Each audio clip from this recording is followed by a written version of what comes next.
우리가 처음에 살펴본 것은 진리만이 성도들을 온전하게 한다, 그런 말씀을 드렸습니다. 그리고 그 진리가 성도들을 온전하기 때문에 교회에 하나님께서 5 직분을 세우셨습니다. 사도, 선지자, 복음 전환자, 목사와 교사를 세우셨습니다. 왜냐하면 그들에게 진리를 맡기기 위해서, 진리를 분별하고 진리를 선포하고 진리를 나누고 진리를 가르치고 진리로 목양하고 진리로 보살피고, 이 모든 것들을 다 진리를 중심으로 돌아가지요. 그런 특별한 목적이 있는 이유는 12절 말씀처럼 성도를 온전하게 하여 봉사의 일을 하게 하며, 이렇게 말씀이 있는 것처럼 이 성도의 인격을 온전하게 합니다. 진리가 분별된 제대로 된 진리는 성도의 인격을 갖추게 만들어 줍니다. 그리고 두 번째는 성도들의 능력을 부어주는 거죠. 성장시켜주는 거죠. 하나님의 진리는요. 어쨌든 하나님께서는 진리를 통해서 교회로 하여금, 또 성도로 하여금, 제가 말씀드린 게 뭡니까 여러분? 교회는 예수님의 몸입니다. 예수님의 몸, 예수님의 인격이요, 또는 예수님의 인격을 보여주는 것이요, 예수님의 능력을 보여주는 것입니다. 그래서 하나님은 이 진리를 통해서 하나님의 능력을 나타내기를 원하십니다. 그래서 두 번째는 아까 우리 12절에 잠깐 읽었던 것처럼 하나님을 섬기는 봉사에는 분명한 자격이 필요합니다. 기준이 있는 거예요. 근데 그 기준은 또한 인격과 능력입니다. 인격 없이 섬길 수 없어요. 하나님께서는 성도들을 부를 때 단순히 구원만 원해서 부르신 건 아닙니다. 그건 제일 중요합니다. 그건요, 무조건 구원받아야 되죠. 근데 구원받고 구원받음과 동시에 우리도 역시 예수 그리스도의 역할을 해야 되는 거예요. 예수님께서 이 땅에 왜 오셨습니까? 내가 온 것은 섬김을 받으려 함이 아니라 도리어 섬기려 하고 자기 목숨을 많은 영혼들을 위해서 목숨을 내어주기 위해서 왔다 그러잖아요. 그리스도인들의 역할이 그겁니다. 교회의 역할이 뭐냐? 사회를 위해서 단순히 봉사하는 게 아닙니다. 사회를 위해서 자기를 희생하는 겁니다. 물질은 말할 필요도 없고, 삶을 통해서 또는 능력을 통해서 하나님의 능력을 나타냄을 통하여서 영혼들을 하나님께 이끌어가는 거죠. 오늘은 세 번째로 예수님의 몸으로서 존재하는 교회, 이런 주제로 말씀 나누고자 합니다. 예수님의 몸으로서 존재하는 교회, 이 말을 역으로 말하면 참 무서운 말이 됩니다. 무슨 말이냐? 교회는 예수님의 몸으로서 존재하지 않는 한 존재할 이유가 없습니다. 예수님의 몸으로서 존재하는 교회입니다. 다시 말하면 이 교회가 예수님의 몸된 모습으로 세워지지 않는 한 존재할 필요가 없는 겁니다. 존재할 필요가 없는 거예요. 교회는요, 예수님의 몸이 되어야 됩니다. 그걸 지향해야 됩니다. 그걸 초점 맞춰 살아야 됩니다. 오늘 본문에서 확인할 수 있는 것처럼 교회는 예수님의 몸으로 세워졌다, 그렇게 명시적으로 말하죠. 자, 오늘 본문 말씀 제가 한번 읽어보겠습니다. 이는 성도를 온전하게 하여 봉사의 일을 하게 하며 그리스도의 몸을 세우려 하심이라. 이게 목적이다. 봉사도 뭐도 다 목적이 뭐냐? 그리스도의 몸을 세우는 거다. 교회가 그리스도의 몸이 되어지는 것이다. 이걸 말하는 거죠. 13절.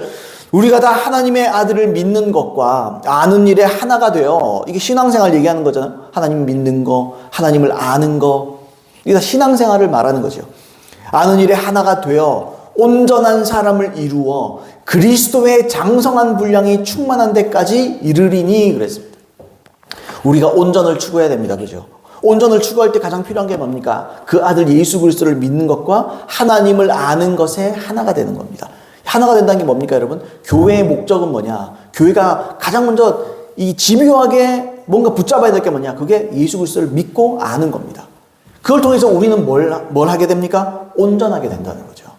근데 그 온전함이 어떤 온전함입니까? 그리스도의 장성한 분량이라고 표현합니다. 그러니까 예수님처럼 성숙해지는 거. 그러니까 예수님이 하시는 일을 하게 되는 거. 예수님의 인격을 그대로 닮아가는 거. 그러니까 교회는요, 십자가 많이 세워져 있다고. 밤에 보면은 외국 사람들이 우리나라 오면은 2가지로 놀란다 그러죠. 첫 번째는 놀라는 게 할머니 등뼈찜, 이런 거 보면은. 원조 할머니 등뼈찜, 할머니 뼈다구를 구워가지고 외국 사람들이 그렇게 판단을 하는데 그거 깜짝 놀란대요. 그리고 두 번째로 놀라는 게 밤에 불을 다 끄잖아요. 다 이렇게 어둡잖아요. 그러면 외국 사람들이 길거리 가다가 놀란대요. 거의 공동묘지인가? 왜냐하면 전부 다 십자가가 이렇게 있어가지고. 교회 십자가가 하도 걸려져 있어가지고. 개척교회고 무슨 교회고 십자가부터 일단 달고 보거든요. 빨간색 십자가 있잖아요. 그 본 사람들이 와, 공동묘지인가? 왜 이렇게 생각을 한대요. 근데 그게 참 의미 있는 말이에요. 무슨 말이냐? 생명이 없으면 공동묘지 맞습니다. 그 안에 생명력이 없으면 공동묘지 맞아요. 교회가 힘을 잃은 게 왜 있습니까, 여러분? 예수님의 역할을 못하는 거예요. 교회가 왜 사람들께 욕먹습니까? 왜 삿대질을 당합니까? 근데 교회는요, 욕먹어도 싸요. 욕 좀 먹어야 돼요. 왜냐하면 이건 성경적입니다. 왜요? 빛이, 소금이 제 역할을 못하면 땅에 떨어져 밟히느니라 예수님이 이미 예언하셨어요. 교회가 교회 역할을 못하면요, 세상으로부터 질근질근 밟히게 돼 있습니다. 그게 예수님의 예언이고 예수님의 선언입니다. 이 사람들이 교회가 다 공격만 하는, 맞아, 그 면도 있어요. 그러나 일면 그렇더라도 시비 걸려주지 말라 해요. 그러면 걸면 걸릴 거면 말라 걸려요. 그거 거룩을 추구하고 온전함을 추구해야지. 전부 다 예수 그리스도의 욕먹는 거예요. 여러분, 전 성탄절이 별로 기쁘지 않습니다. 예수님이 오신 건 기쁜데요. 여러분, 우리 아이들도 있지만 뭐 경계선에서 할 말은 아닌데, 여러분, 성탄절 크리스마스 이브 24일이 되면요, 모든 호텔과 모텔은 만석입니다. 자리 없습니다. 전부 다 밤새 놀고 거기서 악한 짓을 하는 거죠. 악한 짓을 하는 거예요. 그러니까 나는 기쁘지 않아요, 별로. 나는 성탄절이라고 우리 성탄절 예배 드리겠지만 성탄절이라고 특별히 난 그렇게 생각은 하진 않아요. 새해가 맞았다고 새해가 똑같은 날이지 해가 나는 그냥 똑같이 생각해요. 큰 의미를 두지는 않습니다. 근데 여러분, 이게 참 찜찜해요. 참 이렇게 찝찝한 일이에요. 우리는 예수 그리스도로 말미암아 기뻐하고 즐거워하고 행복해야 되는데 마냥 그럴 수만은 없어요. 세상을 보면. 근데 세상이 이렇게 된 이유는 뭡니까? 교회 때문이에요. 교회가 교회 역할을 못하기 때문이에요. 교회가 거룩하지 못하기 때문에, 교회가 길을 제시하지 못하기 때문이에요. 여러분, 이건 성경적인 귀결입니다. 왜요? 예수님이 말씀하셨다니까요. 하나님, 너희가 소금이 그 맛을 잃으면 무슨 소용이 있느냐? 땅에 버리워 밟혀질 뿐이니라. 그 예수님이 말씀하신 거예요. 마태복음 5장에서 말씀하신 거예요. 산상수훈에서 말씀하신 말입니다.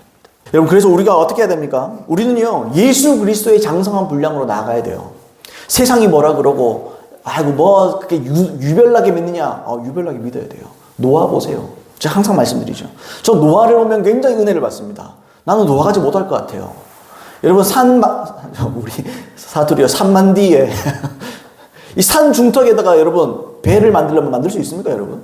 그 사람의 일생의 모든 재정을 다 쏟아부어서 배 만들 수 있어요? 그 미친 사람이지.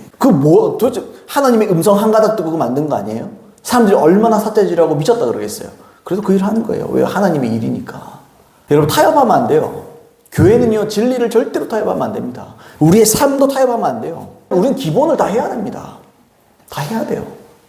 여러분, 모든 권위는 하나님께로부터 온 겁니다.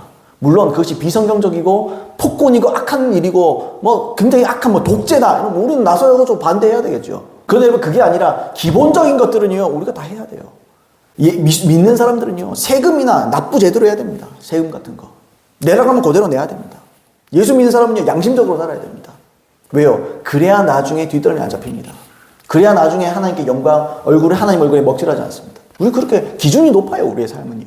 오늘 방금 읽었던 이 말씀처럼, 이 말씀과 또 유사한 말씀이 골로새서에서 나와요. 거기서 이렇게 돼 있어요. 골로새서 1장 23절로 25절에 만일 너희가 믿음에 거하고 터 위에 굳게 서서 너희 들은 바 복음의 소망에서 흔들리지 아니하면 그리하리라. 이 복음은 천하 만민에게 전파된 바요, 나 바울은 이 복음의 일꾼이 되었노라.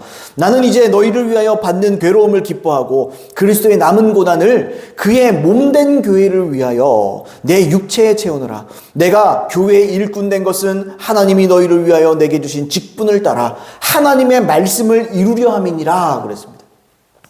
이 구절에도 보시면 사도 바울이 자기가 하나님의 일꾼된 목적과 이유에 대해서 말하고 있습니다. 예수님의 몸된 교회를 하나님의 말씀대로 세우기 위해서 나는 일꾼 되었다, 그런 말을 하는 거죠.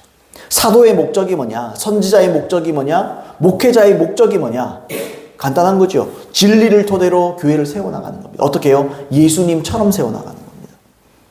그게 교회의 목적이에요. 그게 일꾼으로서의 부르심이에요.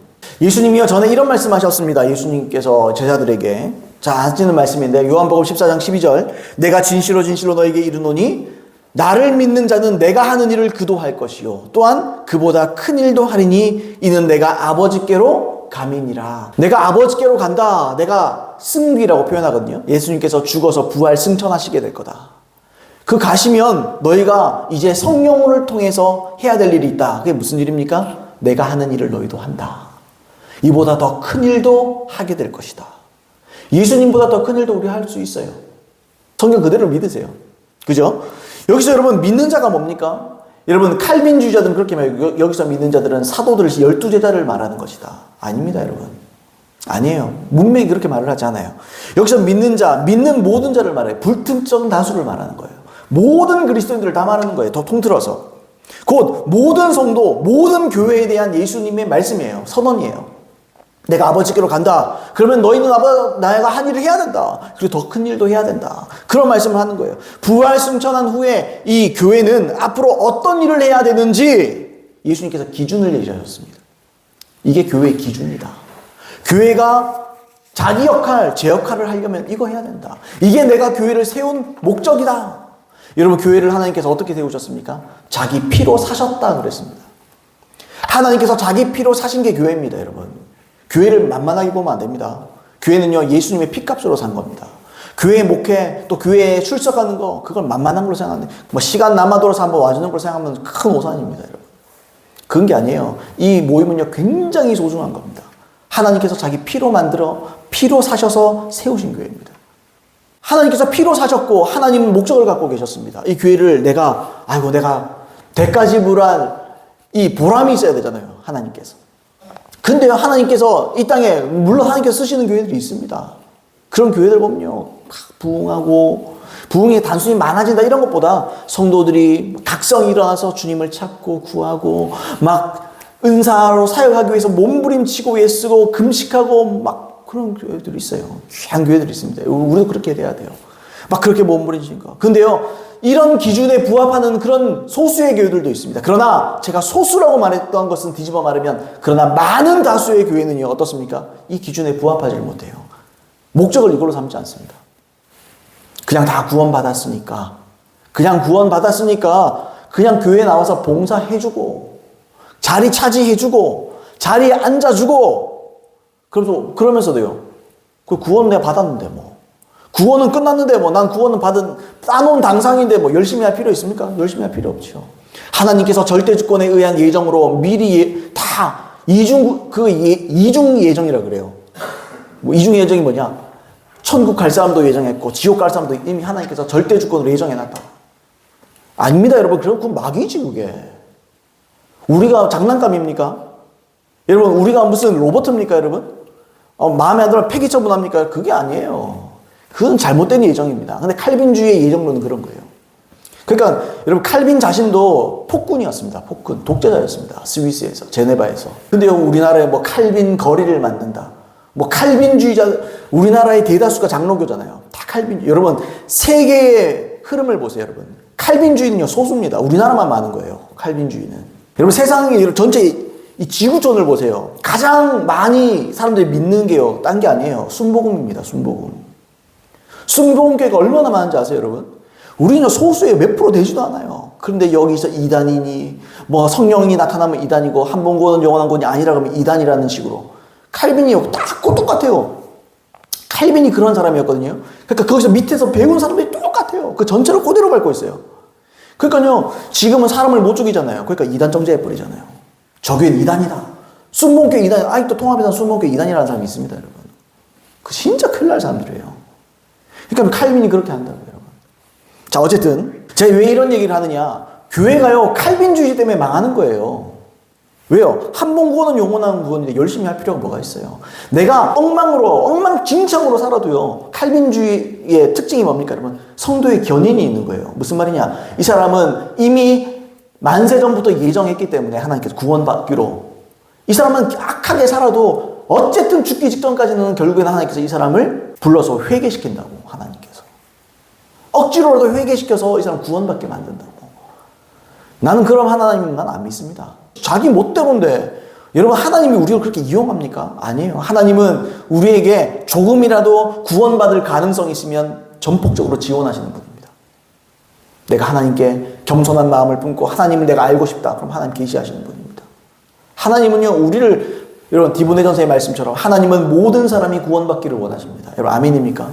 근데요, 칼빈의 말대로는 모든 사람이 구원받기를 하나님 원치 않는데요, 딱 하나님 제정해놨대요. 딱 요 사람은 구원받고 요 사람은 그 말 자체가 여러분 성경과 모순이에요. 근데 그걸요, 이 칼빈주의의 교리에 빠진 사람들은요, 이걸 다르게 해석해요. 아니, 성경이 있는 그대로 읽고 납득이 되면 되는, 성경은요, 초등학생들도 이해할 수 있는 게 성경입니다. 이 구어체라서 어려워서 그렇지 여러분 쉬운 성경 읽어보세요. 우리 아이들도 지금 몇 독했어요. 하루에 4장씩 읽어서 우리 아이들도 벌써 제가 기억하는 2독, 3독은 했잖아요. 그죠? 2독은 한 것 같은데 그렇게 우리 아이들도 이해해요. 읽으면서. 그래서 여러분 이 많은 교회들이요 칼빈주의에 속았어요. 너무 교리에 속아요. 사람들이. 교리는 진리가 아닙니다. 여러분. 아까 좀 이따 앞으로 말하겠지만 교리는요 분별의 대상입니다. 많은 교회가 이 교회에 부합하지 못합니다. 그래서요 그 나라의 제가 자주 말씀드리잖아요. 그 나라의 도덕성은요 교회의 도덕성을 보여주는 겁니다. 바로미터입니다. 여러분 미국 교회가 엉망진창이죠 지금. 대한민국이 세계 기독교의 마지막 최후의 보루라고 그랬습니다. 무너지고 있습니다. 여러분 유럽은요. 여러분 저는요 축구를 최근에 좀 보다가 나 계속 봐야 되나 싶어요. 사실은 축구 재밌더라고요. 재밌는데 요즘 봐야 되나 싶어요. 나 딴 게 아니에요. 제가 손흥민이 요즘 주장이잖아요. 손흥민 주장 완장차잖아요. 근데 그거대요. 6색깔 무지개 완장차요. 프리미어리그 유럽 사람들은 동성애를 합법화 또는 동성애를 지지한다 이거거든요. 우리는 차별을 원치 않습니다 이런 거거든요. 근데 난 그거 보는데 손흥민이 갑자기 기도를 하더라고요. 그게 하나님께 기도하는지 난 모르겠는데 기도하는 모습을 봤는데 내가 거기서 거북함을 느꼈어요. 동성애 완장을 차고 하나님께 기도하나? 거북이 확 생기는 거예요. 이게 뭐야? 내가 이런 걸 봐야 돼? 악은 죄는 모양이라도 버리라 그랬는데 내가 저걸 보고 기뻐하고 즐겁고 내 마음에 올라갔다 내려갔다 이걸 내가 해야 되겠어? 이런 생각이 제가 들었어요. 여러분 세상 사람들은 차별 금지하는 게 뭐가 나쁩니까 여러분? 근데 뭐 정상인 사람들을 역차별하는 거예요. 결국엔 차별 금지라는 게요. 그건 법으로 만들 게 아니에요. 사람 사는 게. 그건 법으로 만들어서 뭔가 기준을 만들 게 아닙니다, 여러분. 요즘에 아시죠? 그 신학교는 내가 알고 있는데, 신학교인가? 근데 정확하게 모르겠어요. 근데 생각나서 말합니다. 거긴요, 이제 젠더리스 화장실이 생겼습니다. 서울에는 점점 생기고 있어요. 젠더리스 화장실이 뭡니까, 여러분? 남자, 여자가 같이 쓰는 거예요, 화장실을. 아니, 작은 뭐 교회처럼 이래서 같이 뭐 가족들이 쓰는 거 이런 거 말고, 그냥 공공 화장실이에요, 공동 화장실. 근데 거긴 젠더리스라고 써 있습니다. 젠더라는 게, 뭐 몇 시까지라 그러죠? 아침 몇 시부터 몇 시까지 남자로 느꼈다가 2시부터 3시까지 여자로 느꼈다가 뭐 이런 거 있잖아요. 그 사람들 화장실 어디에 가야 되겠어요, 여러분? 그러니까 헷갈리니까 화장실 하나로 쓰자 이거예요. 그러니까 남자가 치마 입고 여자 화장실에 들어가도 돼요, 이제는. 그런 세상이 지금 오고 있습니다, 대한민국에. 여러분, 교회는요, 깨어 기도해야 됩니다. 근데요, 기도만 해서는 안 돼요. 무슨 말이냐? 하나님의 능력이 나타나야 돼요. 하나님께서 역사하시는 역사가 나타나야 돼요. 죽은 사람도 살리고 없던 팔도 자라나고 이런 일이 있어야 돼요. 그러면서 회개하고. 여러분 동성애자 하나님 싫어하십니까? 아니요. 하나님 동성애자 사랑하십니다. 그래서 말씀하시는 거예요. 회개하라고. 하나님은 하나님의 공의를 마음으로 바꿀 수 없어요. 하나님은 정의롭고 공의로운 분입니다. 그리고 사랑인 분입니다. 그래서 동성애자들은요. 어떻게 해야 돼요? 회개하라는 거예요. 그러니까 우리는 회개하지 않도록 만들죠. 동성애를 차별하지 마라. 차별하지 말라는 말은요. 정상이라는 걸 인정하라는 말입니다. 그렇게 태어났다. 연구에 의하면 한 명도 환경의 영향을 받지 않는 동성애자는 없어요. 그렇게 태어난 사람들이 없어요. 또는 귀신 들린 자들이 있어요. 동성애에 대한 귀신 들린 자들이 있죠. 그 사람은 치유와 축사를 통해서 치유가 돼버려요. 그럼 어떻게 설명하려고 그거는. 유럽은 무너졌어요 지금. 유럽의 교회 한번 가보세요. 80, 90 먹은 할머니, 할아버지는 앉아있어요. 할아버지는 또 없어요 별로. 다 축구 보러 가요. 할머니들이 있어요. 할머니들이. 저는 축구를 경기하게 됐습니다. 최근에 조금. 왜냐하면 이 사람들 죽을 때 천국 갈 준비 안 해요. 왜요? 나이가 80 먹고 90 먹고 건강하게. 이 사람들이 삶의 낙이에요. 살면서 축구 보는 게. 자기 팀이 승격하고 자기 팀이 우승한 게 그게 낙이에요. 그것 때문에 살아요. 자기의 즐거움과 오락거리 즐거움을 위해 산다. 그 짐승과 무슨 다를 바가 뭐가 있겠습니까? 그 사람들이. 여러분 그 나이 되면요. 저는 그렇게 생각합니다. 나이 들면 잠이 줄어들잖아요. 왜 잠이 줄어듭니까? 저는 그렇다고 생각해요. 천국 갈 준비하라는 거죠. 내가 살아왔던 인생을 돌아보고 하나님께 회개하고 돌이켜서 하나님과 사랑에 빠져라. 그러려고 하나님 난 시간 주는 거라고 난 믿습니다. 하나님께서 왜 잠을 줄이겠어요? 나이 많은 사람. 왜 어르신들 잠을 자꾸 줄이겠습니까? 주님이. 호르몬이 그렇다고 그 호르몬을 주장하는 것도 하나님이십니다. 왜 주장할까요? 그걸. 준비하라는 거예요. 근데 사람들이요. 잠 없으니까 새벽에 일어나 축구 보고 뭐 해가지고 뭐 놀고 그게 아니에요 여러분. 다 그게 잘못이라는 거예요. 제가. 여러분 어쨌든 교회는요 예수님과 방불하는 모습으로 세워져야 됩니다. 아멘입니까? 그게 제 꿈입니다. 우리 성령이 충만한 교회 성도수가 많아지는 거 난 그거보다 더 원하는 게 있어요. 성도수가 많아져야 돼요 지금 근데 근데요, 저는 뭐 수천 명, 수만 명, 난 이거보다 더 원하는 게 있어요. 그게 뭐냐? 예수님 몸이면 돼요. 그러면요, 성경을 읽어보세요. 공생애 때 예수님이 예수님으로서 사시니까요, 사람들은 오는 거예요, 그냥. 예수님이 막 전도도 하시고 하셨죠. 근데 야, 우리 교회, 우리 무리로 오너라. 예수님 그런 말 안 해요. 예수님은요, 그냥 어떻게 합니까? 가르치는 거예요. 예수님은요, 그냥 능력 행하는 거예요. 그럼 성도들은요, 마음이 뺏겨버려요. 와, 하나님이 살아계시는구나. 와, 저분이 메시아가 아니겠는가? 교회는 그렇게 돼야 돼요, 교회는. 교회는요, 뭔가 커리큘럼이나, 뭐, 그걸 탓할 생각은 없어요. 뭐, 능력이 없으니까 그거라도 해야죠. 그거 열심히라도 해야죠. 뭐냐? 뭐, 교회들 그런 거죠. 영어 강조한다고. 공짜로 영어 배우라고, 교회로. 뭐, 기타 가르쳐준다고 기타 배우러 오라고. 나 그걸 탓할 생각은 없어요. 사람들을 끌어올 수 있는 방법을 생각하다 그런 거에 생각하는 것 같아요. 그 왜 그렇게 될까요? 능력이 없으면 그렇지. 영혼들에게, 불신자들에게 매력적인 것을 보여줄 수가 없잖아요. 그러니까 교회가 할 수 있는 게 뭐가 있어요, 여러분? 영어. 왜요? 이 기독교가 미국에서 외국에서부터 왔으니까, 뭐 이런 거 좀, YMCA 이런 거 전부 다, 그죠? 미국에서 온 거 아닙니까? 그죠? 그러니까 뭐 언어라든지 이런 거. 아니면요. 여러분, 세상의 모든 음악이나 이런 게 발전이 교회에서 이루어졌다는 거 아시죠? 지금도 유행을 선도하는 사람들 중에 많은 사람들이 그리스도인들입니다. 음악을 만드는 많은 사람들이. 그 왜 그래요? 그 교회는 그거 능력이 있거든요. 그러니까요, 그런 거 가지고 자꾸 승부 보려고 그러는 거예요. 그런 거 가지고. 그러니까 실패한다고요. 사람 모아서 뭐해요? 그 사람들 배우고 집에 가요.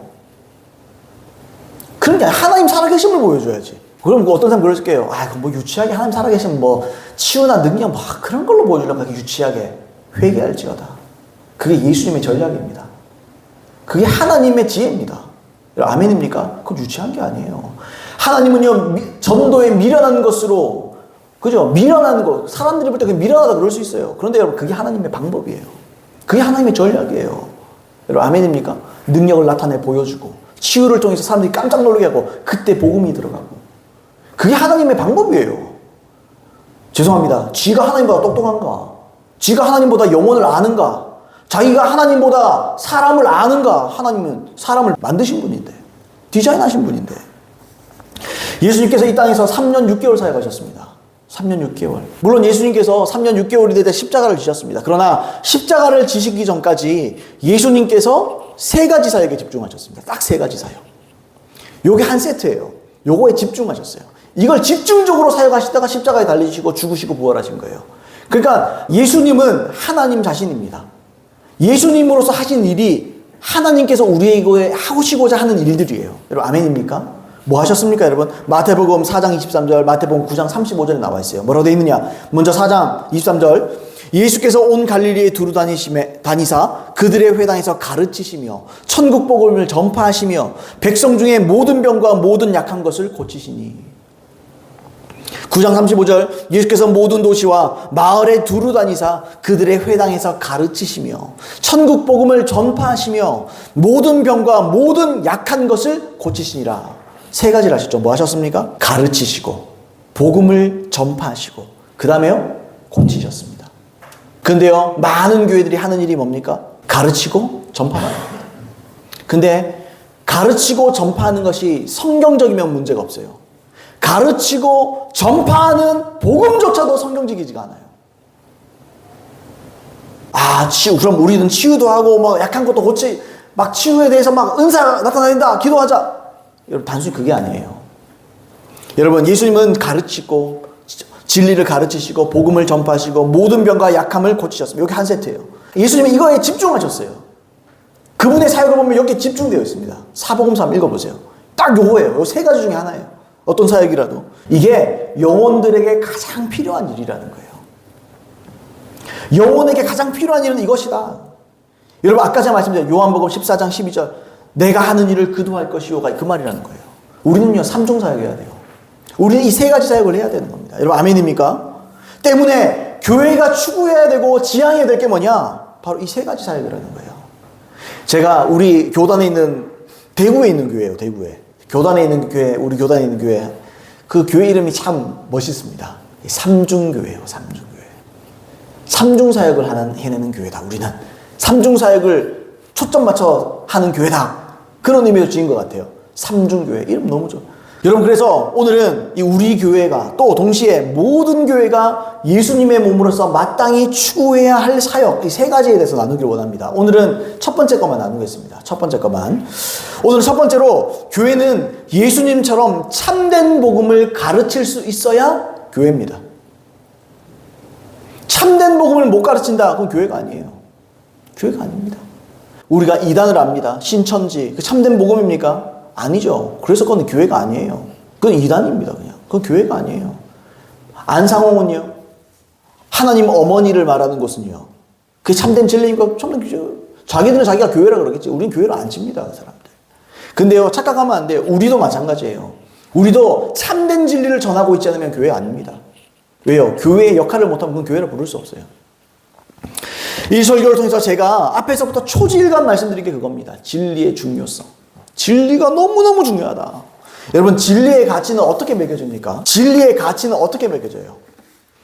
여러분, 진리의 가치는 당연하죠. 예언도 그렇고 모든 게 그렇겠지만 더군다나 진리는 얼마나 정확하냐, 여기에 가치가 달린 거예요.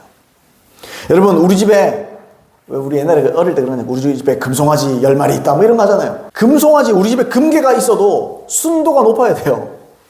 그렇지 않습니까, 여러분? 불순물이 많을수록 금의 가치는 떨어집니다.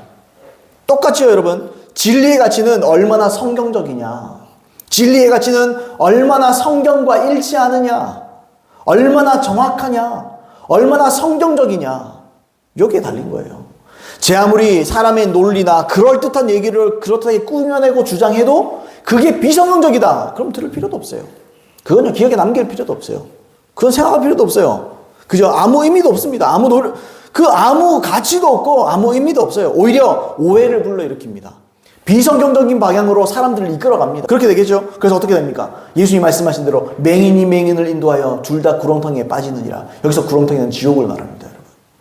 교회가 비성경적인 걸 말해서 나는 열심히 말도 잘하고, 그죠? 달변가다. 그래서 막 그럴듯하게 막 말합니다. 그래서 막 성도들을 막 혹하게 만들어서 막 합니다. 근데 진리가 아니야. 죽으면 다 지옥입니다, 그 사람들. 여러분, 목사가 얼마나 부담을 갖고 설교해야 되겠습니까, 여러분? 목사는 진짜 부담감 갖고 설교합니다. 이게 맞나? 한마디를 하더라도 이게 진짜 성경적인가? 성경에서 이런 말을 도출해낼 수 있는가? 이 고민해봐야 돼요. 자, 아무튼 때문에 교회에서 가장 중요한 일은요, 저는 좀 듣기 싫어하는 얘기죠, 그겁니다. 열심히 목회 열심히 해야죠. 목사로서 뭐 개척했으니까 열심히 해야죠. 물론 난 열심히 하겠다 그런 얘기는 하지만, 열심히 하겠다가 그 사람이 들을 때 열심히 하고 내 열심은 달라요. 열심히, 사람들은요, 개척해서 열심히 하면요, 열심히 팜플렛 나누고, 열심히 전단지 나눠주고, 열심히 동네 돌아다니면서 뭐 하고, 난 그렇게 생각하지 않아요. 여러분, 목회는요, 열심히 해야 됩니다. 그런데요, 단순히 열심히 움직이고 열심히 가르치는 게 능사가 아니에요. 교회는 뭘 해야 돼요? 교회에서 가장 중요한 일은요, 진리를 제대로 분별하는 일입니다. 가장 중요한 일이에요, 이게. 진리 분별하는 일. 그리고 그 진리를 영혼들에게 가감없이 눈치 보지 않고 담대하게 전하는 거. 이게 교회의 가장 중요한 목적이고, 이게 하나님의 일꾼이 해야 될 일이에요. 디모데후서 2장 15절로 18절 보시면 이런 말씀이 있어요. 너는 진리의 말씀을 옳게 분별하며 부끄러울 것이 없는 일꾼으로 인정된 자로 자신을 하나님 앞에 드리기를 힘쓰라. 망령되고 헛된 말을 버리라. 그들은 경건하지 아니함에 점점 나아가나니. 점점 나아간다 그랬습니다. 경건하지 않은 방향으로 점점 나아간다 그랬습니다. 그죠? 이게 비성경적인 말을 하면 점점 경건하지 않는 방향으로 갈 수밖에 없는 거예요. 경건은요, 진리와 함께 가는 겁니다. 그죠? 자, 17절.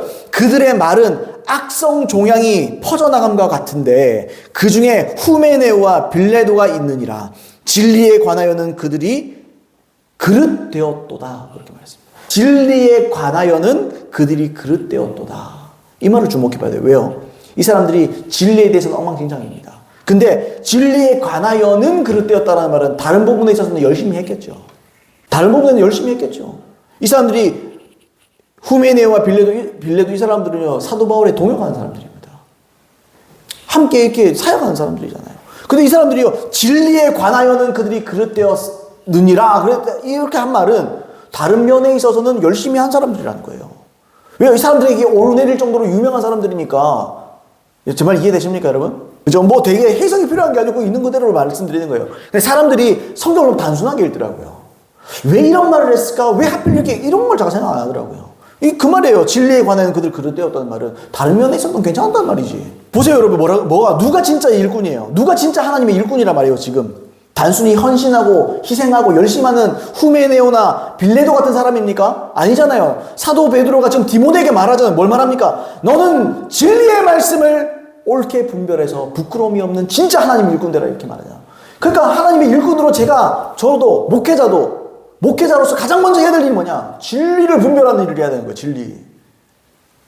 그냥 여러분 저는 들은 풍월이 없겠습니까? 설교하려고 하면 쉽게 막 할 수 있어요. 왜 사람들을 올만한 설교 뭐 자신 없지만 뭐 멋진 말, 멋들어진 말, 고상한 말 해가지고 왜 못하겠어요, 여러분? 제가 뭐 하려고 이렇게 피대 세우면 이런 얘기합니까?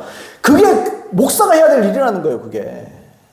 진리를 있는 그대로 선포하는 거. 이거 내가 해야 될 일이에요. 여러분, 단순히 헌신하고 희생하는 거, 그것도 좋아요. 좋은 일입니다. 근데 그건 일꾼으로서의 한 부분일 뿐이에요. 정말 중요한 그게 아니에요. 무엇보다 하나님의 참된 일꾼은 진리의 말씀을 정확하게 옳게 분별하는 일입니다. 그래서 여러분, 목사는요, 무조건 싸돌아다닐 게 아니에요. 목사는요, 진득히 하나님 앞에 무릎 꿇고 앉아 또 하나님의 말씀 앞에 앉아서 하나님의 말씀을 연구해야 되는 거예요. 그게 하나님이 원하는 바입니다. 그래도 열심히 해야지. 그럼 열심히 해야지. 근데요, 그것보다 더 우선이 있다는 거예요. 더 우선되는 게 있다는 거예요. 하나님의 말씀을 알아야 전할 거 아니에요. 하나님의 말씀을 알아야 선포하고 가르칠 거 아니겠어요? 그죠? 여러분, 이에 비해서 디모데가 목회하는, 아까 말씀드렸어요. 그죠? 교회 안에 비성경적인 말로 미혹하는 사람들이 있었다 그래요, 지금. 사도 바울이 목회했던, 뭐 지교의 개념일지 몰라도 이게 디모데에게 맡겼잖아요. 근데 그 안에서도 있어요. 비성경적인 걸 자꾸 말하는 사람들. 아까 얘기했죠. 후메네와 이런 사람들이겠지, 그죠? 이런 사람들을 뭐라 그럽니까? 악성 종양과 같다 그러잖아요. 이 사람들의 가르침은 악성 종양과 같다. 여러분, 종양이 다 같은 종양이 아니죠. 종양도 종류가 있습니다. 그죠? 악성 종양은요, 죽이는 겁니다, 그냥. 성경에 악성 종양이라고 표현하잖아요. 악성은요, 죽어요, 그냥. 이 사람은 죽는 겁니다. 시한부입니다. 곧 죽는 겁니다, 이 사람은. 여러분, 진리가 성경적이지 않으면 그 진리는 사람 죽이는 겁니다. 여러분, 아멘입니까? 그럼 어떻게 돼요, 우리는? 목사는 목사로서 열심히 분별해야 되고, 성도들은요, 분별된 진리를 사모해야 되는 거예요, 사모해야 되는 거. 여러분, 아멘입니까? 목사만 열심히 날고기면서 열심히 노력하고 분별하고, 그래도 소용없어요. 성도들이 들을 기가 있어야 돼요. 성도들이 막 궁금해하고 알고 싶어하고 목말라하고 이래야죠. 여러분, 아멘입니까? 그렇게 돼야 되는 거예요. 여러분, 여기서 덧붙여서 제가 이런 말씀 좀 드리고 싶어요. 무슨 말이냐면, 여기서 악성 종양이라고 표현했잖아요. 그죠? 이 영적인 악성 종양은 단순히 세상 사람에게서 나오는 게 아닙니다, 지금. 뭡니까? 교회 안에 있다는 거예요, 지금. 디모데가 목회했던 그 교회 안에서 있던 사람들을 통해서 이런 가짜, 비성경적인 말들이 나왔다는 거예요. 이걸 우리가 주목해 봐야 돼요. 세상 사람은요, 진리에 관심 없습니다. 세상 사람은 진리에 무슨 관심이 있어요? 진리는 뭐, 그렇구나. 예수님, 뭐, 십자가, 그거 몰라요? 다 알지. 이번에 또 할 거 아니에요? 이번에 성탄절에 또 하겠죠. 쉽게 100% 합니다. 나 예언할 수 있어요. 쉽게 할 거예요. 그리고요, 패션 오브 크라이스트 할 겁니다. 자, 세상 사람들은요, 그 정도 선에서 이해합니다. 근데요, 교회 안에서는 어떻게 해요? 이 사람들이요, 다 자기 입맛대로 말씀을 왜곡시키는 거예요. 왜요? 쉽게 믿으려고. 편하게 믿으려고. 이게요, 교회 안에 있는 거예요. 이게 교회 안에 있다는 거죠. 이게요, 어떤 사람들, 목사들은요, 진리에 관심 없는 사람들. 그냥 편하게 목회하려는 사람들. 게으른 사람들. 목사는요, 죽을 때까지 책 봐야 돼요. 죽을 때까지 책 봐야 돼요. 저도 며칠 전에 또 책 샀어요. 사야지. 읽어야지. 그래, 뭐 성도한테 말할 게 있지. 여러분, 게으른 목회자들, 관심 없는 성도들, 여러분, 이런 게요, 교회 안에서 흘러나오는 거예요. 여러분, 물론 교회 안에서도요, 많은 얘기합니다. 어떤 얘기합니까? 교회 안에서 많은 사람들이요, 이제 말씀으로 돌아가자. 그런 말씀 많이 합니다. 이제 말씀으로, 오직 말씀, 오직 진리, 말씀으로 돌아가자. 막 그런 사람들이 핏대를 높여서 막 말합니다. 그런데 그 사람들의 얘기를 듣고 말씀으로, 그래, 돌아가야지. 맞지? 하고 그 사람의 설교 한번 들어보세요. 그 사람은 말씀으로 안 돌아갑니다. 교리로 돌아갑니다. 많은 경우에 성경 그 자체가 아니고 자꾸만 교리로 돌아가요. 어떤 신학, 칼빈주의, 개혁주의. 이게 다 칼빈주의거든요. 개혁주의. 우리가 종교개혁 때 일으켰던 그 진리로 돌아가자. 아니에요, 여러분. 그걸로 돌아가면 안 돼요. 종교개혁에 그때 개혁했던 그 종교개혁의 어떤 진리들은요, 서광에 불과해요. 신학은요, 계속 발전하는 겁니다. 더 성경적이 될 수 있도록 발전해 나가는 겁니다. 근데 아직도 루터 얘기하고, 전에 교회에서도 그런 얘기 많이 듣고 또 말씀 많이 들었지만, 루터가요, 교회 성경에서 마틴 루터 아시잖아요. 그 사람이 성경에서 야고보서와 요한계시록을 뺄라 그랬습니다.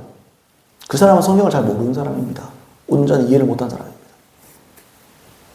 왜요? 행함을 얘기한다고. 행위 얘기한다고. 오직 믿음으로 구원받는데 무슨 소리냐? 행위가 왜 나오냐? 계시록에도 그런 말 많잖아요. 이기는 자가 구원받을 것이다. 이기는 자를 하나님께서 더하실 것이다. 그리고 이게 환상이 너무 많다. 이거 환상 넘어가. 이거 빼라. 빼라 그런 사람이에요, 루터가. 루터는요, 온전한 이해 못 이루는 사람입니다, 그 사람은. 저도 마찬가지고 모든 사람, 요즘도 100% 완전하게 이해한 사람은 없겠어요. 근데 방향이 틀려먹었어요, 거기는. 근데 아셔요? 루터조차도 칼빈한테 학을 뗀 거 아십니까? 루터가 칼빈보다 25살인가 26살 때 많았다 그래요. 그러니까 칼빈이 24살 때 종교개혁하는 모습 보고 루터가 그랬다 그래요. 와, 어떻게 인간이 저렇게 잔인할 수가 있나. 그 사람은 실제로 잔인했고, 루터는요, 이해를 잘 못한 사람입니다. 그래서 여러분, 교리도 신학도 전부 다 성경의 분별 대상이에요. 여러분 이해하십니까? 분별의 대상. 여러분 이걸 우리에게 적용합시다. 여러분들이 알고 있는 복음은요, 분별의 대상입니다. 여러분들이 알고 있는 복음은 성경이 말하는 복음이 아닐 수 있어요. 여러분들이 이해하고 알고 있는 프레임 씌워놓은 그 하나님은 성경이 말하는 하나님 아닐 수 있습니다. 그래서 어떻게 해야 돼요? 말씀을 사모해야 되는 거예요. 제가요, 예전에 어떤 한 신학교에 10수년 전에 목회자가 되기 위해서 제가 한 신학대학원 시험을 준비했습니다. 시험 준비하는데 그 시험을 치르는 과목 중에 교회 헌법이라는 게 있습니다. 헌법. 제가 헌법을 공부해야지 시험 한 문제라도 맞춰야 되지 않겠어요? 물론 저는 실력이 없어서 떨어졌어요. 그만한 실력이 안 되더라고요, 저는. 근데요, 제가 이 헌법을 공부해야 된다는 걸 알고 헌법책을 첫 페이지를 딱 열었습니다. 그리고 헌법책을 딱 열고 나서 쭉 읽었죠. 그리고 헌법이 이런 헌법 무슨 몇 장, 몇 조, 이거는 이거다, 저거는 저거다 이런 게 있을 거 아니에요? 그거를 이제 헌법이 성경적인 기반으로 세웠다는 것을 증명하기 위해서 갈로치고 어느 성경 몇 장 몇 절 이런 게 기록 다 써 있어요. 제가 그런 거 보면 또 가만히 못 있겠어요. 습관이에요, 습관. 다 찾아봅니다, 저는 또. 근데 제가 별 생각 없었어요. 그냥 가볍게. 맞겠지만 그래도 한번 보자. 그러면서 찾았어요. 깜짝 놀랐어요, 제가. 그 말 아닌데. 비슷한 말이에요. 근데 그걸 말하는 말이 아니야. 딴 말이에요, 딴 말. 이게 말씀은, 사람 말이 있잖아요. 하나 딱 빼가지고 말하면 이 사람이 그걸 말하는 게 아니라도 그것처럼 만들 수 있잖아요. 딱 그런 거예요. 그래서 제가 너무 놀랐어요. 가벼운 마음으로 그렇게 시작했는데 깜짝 놀랐어요. 그리고 앞에 있는 페이지를 쭉 몇 가지를 찾아봤는데요. 하나가 삐뚤어지고 다 삐뚤어지는 거예요. 하나가 안 맞을까? 안 맞아요. 이 석연치가 않았어요. 그리고 이상하다. 그래서 제 마음에 이게 제 에피소드입니다, 하나에. 그래서 제 마음에 그런 마음이 들었어요. 와, 이 교리 헌법이라는 건데 이 교리, 헌법, 신학 이거 아무런 거리낌 없이 그냥 무비판적으로 받아들여도 되나 이거? 그런 의문이 생기는 거예요, 제가. 아니, 사람들이 이거 시험 맞추려고 문제 풀려고는 다 딴 걸 외울 거 아니에요. 나중에 이 사람들이 전부 이걸 가지고 외운 걸 가지고 나중에 교회를 치리하겠죠. 신학생들이 나중에 목사가 되면. 근데 잘못 알고 있으면 어떻게 해요? 성경에서 그걸 말하는 게 아닌데 그거 말하는 것처럼 마치 우리 교단 헌법에는 이렇게 되어 있다. 근데 그 헌법이 비성경적이면 어떡할 거예요? 내가 그걸 보고 굉장히 좀 이렇게 의심이 생겼어요. 이거 좀 이상하다. 그런 생각이, 물론요, 제가 처음부터까지 다 본 건 아닙니다. 앞에 첫 페이지와 두 번째 페이지 좀 봤어요. 그 마지막까지 보면 마지막에 또 맞는 구석도 있겠죠. 그럴 수도 있을 겁니다. 근데 제 마음에 그런 생각이 든다는 거예요. 아니, 교리와 신학이 성경이랑 다르면 어떡할 건데? 교회를 그렇게 치리하고 교회를 그렇게 다스리고 하나님 앞에 갔을 때 너는 왜 성경대로 안 하냐? 그럼 뭐라 그럴 거냐? 하나님이 언제 나에게 헌법책을 던져줬느냐? 나 그런 생각이 드는 거예요. 나중에 내가 헌법책대로 교단에서 말하는 대로 성도들을 대우하고 성도들이 전하고 만약 이게 비성경적이면 그게 그 말이에요. 맹인이 맹인을 인데 둘도 구렁텅이 빠진다고. 맹인은요, 가장 중요한 게 뭡니까? 맹인은 눈부터 떠야 돼요. 여러분 아멘입니까? 맹인이 맹인을 인도하면 구렁텅이 빠진다는 말이 무슨 말이야? 맹인은 주제넘게 목회하면 안 돼요. 제가 그 말하는 거예요. 맹인은요, 앞을 못 보는데 무슨 길을 보여줍니까? 맹인은요, 주제 넘으면 안 돼요. 맹인은요, 배워야 돼요. 눈이 떠져야 되는 거예요. 이것부터 해야 되는 거예요. 목사는요, 연구해야 됩니다. 목사는요, 공부해야 됩니다. 목사는요, 분별해야 됩니다. 여러분, 이건 제 목사 얘기고요. 성도들은요, 뭘 해야 되는데요? 아, 목사님 말이니까 다 맞겠지. 땡입니다, 땡. 아닙니다, 여러분. 여러분들도요, 예수님 분명히 여러분께 말씀하셨습니다. 거짓 선지자를 삼가라. 이걸 우리식으로 하면 거짓 목회자들이 많다. 가짜들이 많다. 그 예수님이 말씀하신 거예요. 거짓 선지자들을 삼가라. 그들의 열매로 그들을 알리라. 그들의 가르침에 혹하지 마라. 그들의 삶을 봐라. 그들의 사역을 봐라. 그들이 진짜 참된 진리를 전하는지 안 하는지 그거 봐라. 우리는요, 사람이 만들어 놓은 전통을 경계할 필요가 있습니다. 사람 말이라고 다 믿지 마세요. 그리고 또요, 여러분, 사람은요, 이상한 심리가 있습니다. 사람은 이상한 심리가 있어요. 제가 지금 말씀 이 맥락에서. 사람들이요, 누군가의 말을 들으면, 뭐, 나름 생각을 또 할 수도 있고, 뭐, 그럴 수 있죠. 이게요, 활자가 되면 꼼짝 안 합니다. 제가 지금 이 생각을 원고로 딱 해서 활자로 이렇게 보여주잖아요. 읽으면요, 내가 막 거짓말을 썼잖아요. 읽으면요, 사람이 받아들입니다. 신기합니다. 여러분, 활자, 사람이 쓴 글자는요, 그 사람의 생각일 뿐이에요. 근데 사람들이 착각한다고요. 이게 책으로 나왔으니까 진짜구나. 아닙니다. 모든 책은 전부 분별 대상입니다. 여러분, 우리가 믿을 수 있는 건 이거 단 하나밖에 없어요. 이 성경 단 하나밖에 없습니다. 이 말씀으로 모든 걸 분별해야 됩니다. 여러분, 이거 안 되면요, 안 돼요. 이거 안 되면요, 맹인입니다. 맹인. 그래서 여러분, 구원에 이르는 길은요, 어떤 길입니까? 좁고 협착하고 찾는 이가 적습니다. 구원이 아니라 지옥으로 인도하는 건 어떻습니까? 넓고 찾는 이가 많아요. 누구나 와요. 누구나 대충, 아, 그럼 뭐 그런가 보다. 그렇게 믿고 그냥 가요. 여러분, 그러면 안 돼요. 예수 믿는 사람은요, 더군다나 예수님 믿는 사람은 진리에 관한하는 깐깐해야 됩니다. 진리에 관한하는 깐깐해야 돼요. 정수기처럼. 깐깐한 정수기, 좋은 정수기잖아요. 여러분, 좋은 성도가 어떤 성도냐? 깐깐한 성도가 좋은 성도입니다. 하나님의 말씀으로 모든 걸 분별하고, 이 말씀이 맞나?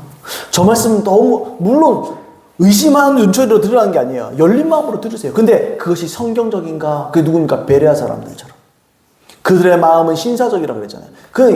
오늘 보시면 열린 마음이 있었다는 거예요. 겸손한 마음을 갖고 있었다는 거예요. 그래서요, 듣고, 열린 마음으로 다 듣고, 성경으로 분별했다 그러잖아요. 그 사람. 여러분, 예수님 당시에도 유대교 안에 전통이 있었습니다.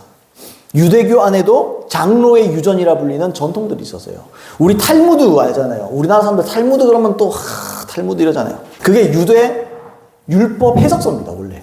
그 중에 좀 좋은 것들만 갖고 와서 우리가 그렇게 해서 그렇지, 그건 해설서예요, 해설서. 주석입니다, 주석. 그러니까 예수님께서, 하나님께서 구약의 모세를 통해서 주셨던 율법들을 해석해 놓은 책이에요. 근데 그 해석이요, 전부 다 인간의 해석입니다. 그러니까 하나님이 이 사람이 어떤 말을 하면 거기에 의도가 있는 거예요. 이해합니까, 여러분? 그래서 예를 들어서 그러잖아요, 예수님이. 여러분, 모세가요, 결국에는 이혼 증서를 써주는 거에 대해서 얘기를 하죠. 그죠? 근데 하나님은 원래 이혼에 대해서 말을 안 했어요. 이혼하지 말라 그랬어요. 근데 왜 그렇게 얘기했냐면, 사람들이 자꾸 얘기하니까, 이혼에 대해서 막, 나 이혼하고 싶다, 막 이러니까, 어쩔 수 없이 이제 그런 것들이, 그러니까, 율법은 온전하지를 못, 율법은 온전한데, 하나님의 사람에 맞춘 부분들이 있어요. 하나님께 어쩔 수 없이. 왜요? 감당이 안 되니까, 얘들이. 예를 한번 들어, 그렇죠? 그러니까 예수님이 뭐라 그래요? 마태복음 5장, 6장, 7장에 보면 그러잖아요. 옛사람이 말한 바, 뭐라 그랬죠, 여러분? 옛사람이 만약에, 예를 들어서, 옛사람이 말한 바 살인하지 말라. 누구든지 살인하면 심판을 받게 되리라 하였다는 것을 너희가 들었으나, 형제들을 나가라고 욕하고 이런 사람 다 그거 다 살인자다 그러잖아요. 그러니까, 유대교의 해석은 어땠느냐? 사람 안 죽이면 된다, 이거예요. 이해하세요, 여러분? 죽이지만 않으면 된다. 동해복수법이라는 거 있죠. 눈에는 눈, 이에는 이. 그런 거 있잖아요. 근데 사람이 마음에 안 들었습니다. 그리고 눈에는 눈, 이에는 이는요, 나라의 법에 따라 하는 거예요. 사람에게 복수할 권한을 준 게 아니에요. 근데 그 사람들은 율법을 다르게 해석합니다. 내 눈을 때렸어. 나도 눈을 그대로 때려야 되겠다. 여러분, 나라의 법 안에 그게 다 있습니다. 그죠? 거기에 상응하는 법들이 다 있잖아요. 근데 그건요, 사회의 어떤 기준에 맞추면 돼요. 근데 사람들이 어떻게 하느냐? 나를 때려? 그러면 나는 이에는 이, 눈에는 눈, 동해복수법은 하나님이 말씀하셨으니까 나는 할 권한이 있어. 그리고 사람들이 똑같이 합니다. 그래서 제가 무슨 말씀드리냐? 사람들의 해석이 온전하지 않습니다. 그래서 예수님이 말하는 거예요. 또 마태복음 5장 27절에 또 간음하지 말라는 말을 너희가 들었으나 여자를 보고 음욕을 품는 자마다 간음한 자니라. 어떤 생각을 해요, 사람들이? 난 간음, 불륜 이런 거 난 몸으로 안 하면 되지 뭐. 근데 상상은 한다고, 사람들이. 음란한 상상을 하고, 악한 생각을 한다고요. 악한 마음을 품고 한다고요. 그러니까 주님이 그러는 거예요. 야, 그 말이 겉으로만 하지 말라는 말이냐. 마음에는 막 악으로 가득한데 그냥 겉으로만 그럴 척. 그래 주님이 그런 거예요. 이 외식하는 자라 그러는 거예요. 그 다음에 마태복음 5장 33절도 말해요. 또 옛사람의 말한 바 헛맹세를 하지 말고 내 맹세한 것을 주께 지키라 했다는 걸 너희가 들었으나. 맹세하지 말라면 좀 하지 마라. 그러니까 이 사람들은 뭐 어떻게 해요? 어디요? 예루살렘 성전에다가 맹세하고 어디에다 맹세하고 딴 데 맹세해버리잖아요. 하나님한테 하지 말라 했고 딴 데도 하는 거예요. 그냥 이 사람들이. 우리나라에도 법이 있잖아요. 법을 교묘하게 이용한 사람들이 많죠. 법의 의도가 있는 거예요. 그게 그 법을 해석해 줘야 되는 거죠. 그게 판사들이 해야 될 일 아니에요? 그게 목사들이 해야 될 일이잖아요, 제 말이. 근데 사람들이 자꾸 사람 기준으로 판단하고 자기 입맛에 맞게 자꾸 해석을 한다고요. 그러니까 하나님께서 예수님 보내고 그러시는 거예요. 너는 이렇게 말했는데 너는 그렇게 들었으나 이거 뭐라 그래요? 옛사람에게 말한 바 그러잖아. 옛사람. 야, 그 사람 얘기고 너희 장로들이 말했고 유전되어 왔던 이런 것들 필요 없다. 하나님은 그 의도로 말한 게 아니다. 뭐 이렇게 말하는 거예요. 제가 이걸 왜 이렇게 자꾸 시간을 빨리 끝내야 되는데 자꾸 얘기를 할까요, 여러분? 기독교 안에도요, 기독교 전통이라는 똑같은 게 있다는 거예요. 그게 칼빈주의라는 거예요. 무슨 주의, 개혁주의, 신학 이런 거라는 거예요. 하나님의 말씀하고는 다른데 사람들이 그 기준을 자꾸 말한다는 거예요. 그리고 그 기준 안 맞으면 2단이니 3단이니 4단이니 이런 소리 한다는 거예요. 이게 범죄라는 거예요. 제 말은 이게 범죄예요. 범죄. 유대교에서 있었던 일이 기독교 안에도 지금 있는 거예요. 때문에 여러분 어떻게 해야 됩니까? 목사는요 딱 계속 똑같은 말이에요. 아까 그랬잖아요. 판사도 그걸 해석해야 되는 일이라도 목사가 해야 될 그걸 하는 거예요. 그거 해야 되는 거예요. 목사는요 어떻게 해야 됩니까? 지 생각으로 판단하면 안 돼요. 교리로 판단하면 안 돼요. 하나님 말씀을 해석하면 안 돼요. 어떻게 해야 돼요? 하나님의 말씀의 문맥과 성령의 도우심을 힘입어서 하나님의 말씀을 정확하게 분별해서 성도들에게 강함없이 선포해 줘야 되는 거예요. 여러분 강함에 선포하면 어떻습니까? 어떤 사람은 싫겠죠. 나는 이렇게 믿었는데 저 왜 저렇게 얘기하냐?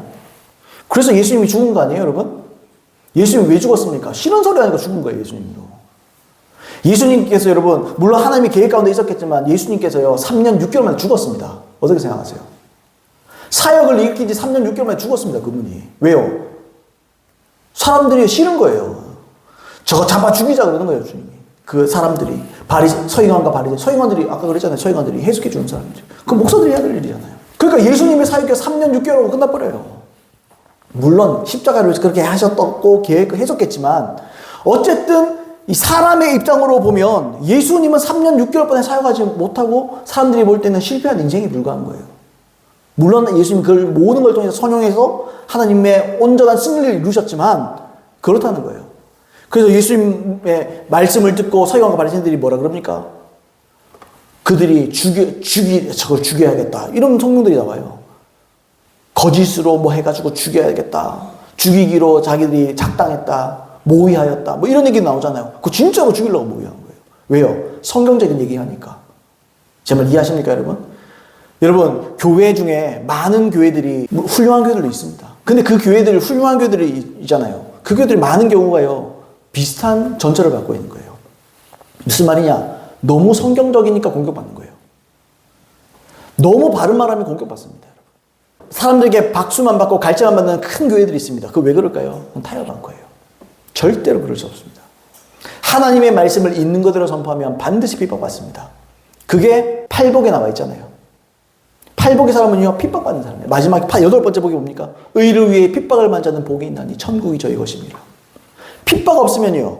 저는 그래서 이런 건 웃기긴 한데 농담만 진담만 해. 유튜브에 싫어요 누르는 사람들 막 처음에는 기분 나쁘다가 내가 그래도 제대로 전하고 있는 것 같다. 그래요. 싫어요 누르는 사람들이 이게 전 이렇게 올리는 데다 보니까 올리는 데 가면은 좋아요, 싫어요가 다 뜨거든요. 싫어요 누르고 보면 뭘 한다고 이러다가 싫어요 보면 그래도 하나님께서 그래 내가 좀 다른 말을 하는갑다 이렇게 합니다. 여러분 원래 그렇습니다. 제가 이 말씀을 자꾸 드리는 이유는 다른 게 아니에요, 여러분. 교회는요 욕먹더라도 예수님처럼 돼야 돼요. 똑같잖아요. 교회는 예수님처럼 돼야 된다니까요. 예수님이 능력도 행하고 진리 엄청난 그것만 생각하십니까? 예수님이 핍박받는 걸 생각하세요. 교회는요 핍박받아야 돼요. 제 말 이해하시죠? 여러분 성도 여러분, 여러분들도 진짜 그리스도인이시라면 밖에 나가면 핍박받아야 돼요. 너무 저렇게 너무 극단으로 말하는 거 아니에요? 아니요. 하나님의 진리가 극단적입니다. 물에 타면 물에 물 탄 듯 술에 쏟아 그런 건 없어요. 기준이 있는 거예요. 정확한 기준. 딱 이겁니다. 당신 회개 안 하면 지옥 갑니다. 한 번 거는 영번 아닙니다. 성경이 그렇게 말을 안 합니다. 성경에 여러분 믿음이 파손했다는 게 나오는데 왜 자꾸 믿음이 있었는데 파손했다니까요. 부서졌다니까요. 그건 한 번 거는 영번 아니라는 말이지. 근데 칼빈주의도 그러거든요. 아, 그 사람 처음부터 구원 못 받은 사람이라고. 그럼 파손됐다는 말을 하면 안 되지. 그게 상식인데 너무 상식이 안 통해요, 사람들이. 눈 멀어버렸어요. 그래서 맹인이라고, 제 말은. 여러분, 제가 뭐 이렇게 주제 넘게 이런 말들 자꾸 하는데요. 제 마음에 계속 거기 남는 게 있습니다, 여러분. 저도 그렇고, 여러분도 그렇고요. 여러분, 진리를 사랑하셔야 됩니다. 진리를 사랑해야 돼요. 진리를 좋아해야 돼요. 막 좋아하고 좋은 걸 넘쳐서 진리를 막 사모하고, 막 진리를 알고 싶고. 왜요? 왜 진리가 알고 싶어요? 저는요, 개인적으로, 여러분, 제가 진리를 사모하는 이유가 있습니까? 제가 진리를 엄청 사모합니다. 나름대로는. 근데 진리를 정말 사모하는 이유가 있습니다. 왜냐? 나 살라고요. 제가 살라고요. 제가 살라고요. 여러분, 목회자잖아요. 뭐, 목사로서 목회 잘하려고요. 나는 그건 두 번째, 세 번째 문제예요. 진리로는 내가 죽어요. 성경적인 진리대로 내가 못 살면 내가 지옥 갈 거 아니에요. 아니, 내가 길을 나라에 놈들도 가르쳐 줄 거 아니에요. 맹인이 맹인을 인도하면 둘 다 구렁텅이에 빠진다면서요. 내라도 눈을 떠야 나를 위해서라도 나는 내 길을 봐야 되겠어요. 그래서 진리를 사모해야 되는 거예요. 여러분도 똑같다는 거예요. 말씀을 듣는 성도들도 똑같다는 거예요. 진리를 사모해야 돼요. 왜요? 당신이 죽습니다. 여러분이 죽어요. 목사가 여러분 대신해서 심판대 앞에 서주는 게 아니에요. 여러분들과 하나님과 여러분들 1대1입니다. 신앙도 1대1이요. 심판대 앞에서 아무도 여러분 옆에 안 서줍니다. 여러분들이 하나님 앞에 서야 되는 거예요. 여러분 아멘입니까?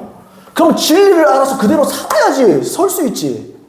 하나님 앞에 서서 고개도 못 들어요. 하나님 앞에 가면. 하나님의 그 존재만으로 우리는 아무것도 못해요. 벌벌 떨고 나는 하나님께서 말씀하시는 대로 그대로 심판을 받아야 되는 겁니다. 여러분 죽고 나면 늦어요. 아 죽어봐야 보면 알지. 뭐 모릅니다. 그럼. 죽으면 뭐 무조건 알죠. 근데 되돌릴 기회가 없어요. 타임머신 하나님 타임머신 안 만듭니다. 그 허락 안 합니다. 하나님이. 왜요? 아니 살아보고 아이고 내가 지옥 갔는데 다시 살아봐. 이게 돼요? 사람 다 기회가 똑같지. 하나님의 공의와 정의를 위해서도 타임머신을 만들면 안 돼요. 하나님께서. 그건 우리의 상상 속에 있는 일이지. 여러분들은요. 어쨌든 하나님 앞에 언젠가 섭니다. 그걸 기억하셔야 돼요. 그리고요. 하나님 앞에 설 때 내가 어떻게 살아왔냐를 통해서 나는 심판받아요. 그대로 심판받습니다. 아 믿음으로 구원받는 거 아닙니까? 믿음으로 구원받죠. 근데 성경에 뭐라 되어 있습니까? 하나님은 행위대로 심판하느니라. 하나님 우리의 행동 보고 심판합니다. 왜요? 믿음은 믿음이 아니에요. 믿음은요. 원어의 피스티스라는 믿음은요. 충성이라는 말입니다. 신실함이란 말입니다. 하나님의 그 복음 진리를 통해서 내가 얼마나 그 복음 진리를 듣고 그 말씀 그대로 신실하게 살아왔느냐 이걸로 심판받는 거예요. 그 살아가느냐 이걸로 심판받는 거예요. 그런데 이런 상황인데 어떻게 진리를 안 사모해요? 성령을 모르면 되겠어요? 성령의 음성을 모르면 되겠어요? 진리를 모르면 되겠어요?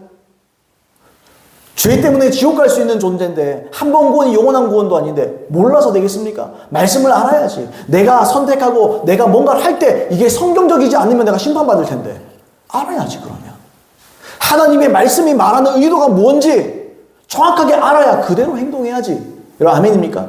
여러분 고린도전서에 말하잖아요. 믿음으로 행치 않는 모든 것이 죄이니라. 아 이것이 하나님의 뜻이라는 확신, 믿음이 있고 그걸 행동해야지 죄가 아닌 거예요. 아이 인가 몰라 하나님 그렇게 말한 것 아닌가 아리까리한데 그냥 한번 해보자. 이건 다 죄입니다 여러분. 성경의 원리에 의하면. 그럼 하나님 말씀 알아야 돼요? 몰라야 돼요? 하나님 말씀 알아야 되는 거예요. 여러분 하나님의 말씀을 사모하는 그래서 알게 된 저와 여러분들 되기를 예수님으로 축복합니다. 그게 교회입니다. 그게 교회입니다. 그게 교회가 존재하는 목적입니다. 여러분 기준 미달들이 너무 많아요. 자격 미달들이 너무 많아요. 그런 교회들이 너무 많아요. 그런 성도들이 너무 많고 그런 목사들이 진짜로 많습니다.